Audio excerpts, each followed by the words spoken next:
What's up, guys? It's Jay, Morning After Kill, and after a long wait, I'm bringing you some Fortresscraft. I haven't done a Fortresscraft video in a while, and this video is actually of a guy named Jerry Brano's world. He has made a Legend of Zelda themed world. And I know what you're saying, oh no, we've already seen Zelda pixel arts, we've already seen Zelda themed, Ocarina of Time towns and whatever, but this is special because this is the original NES game that he's built 1-to-1 scale in glorious 3D. Now you see this, all those little trees down there, they're all custom objects. Everything is exactly where it's supposed to be. Death Mountain looks beautiful back there, overlooking the Kingdom of Hyrule. And for those of you guys that don't know, Zelda 1 is probably my favorite game of all time.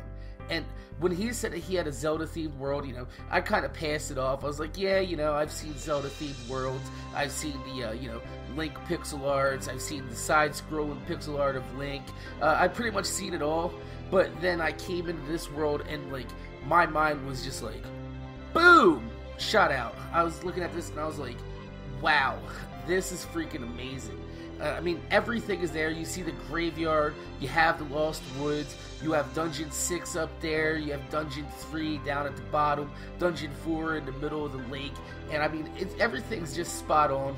He even has, the trees that you can burn down, he has little, torches underneath there so you know which tree is the one that burned down. That way, you can go find hidden heart containers or whatever. He hasn't finished the dungeons yet on this, but I'm going to give this a run through in first person perspective so you can see exactly how spot on this is. So I'm going to be heading through the over the bridge to the Lost Woods, and he doesn't actually have the Lost Woods combination to get through there because it doesn't actually show that on the overworld map. That's something that the NES had programmed into the game. But as you can see, if you do know the layout of Legend of Zelda, especially like I do, I know this map by the back of my hand, and I'm just running through it, and everything exactly where it's supposed to be. I couldn't believe it, and I just got so excited, and I was like, dude, you have to let me film this. And he was like, by all means, go ahead. So right here is where you would actually find the Master Sword, or actually in this game it would be called the Magical Sword,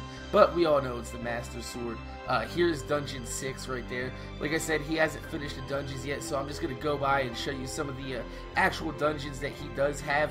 You can't actually go in them, but, I'm not going to show you 7 or 8, because everybody knows 7 or 8 is just a hole in the ground, both of them. So, the amazing amount of detail he's got in this is pretty awesome. So I really wanted to showcase this because, these types of builds are the builds that intrigues me, especially when you could run through a full NES game on the Xbox 360 in first person, in 3D.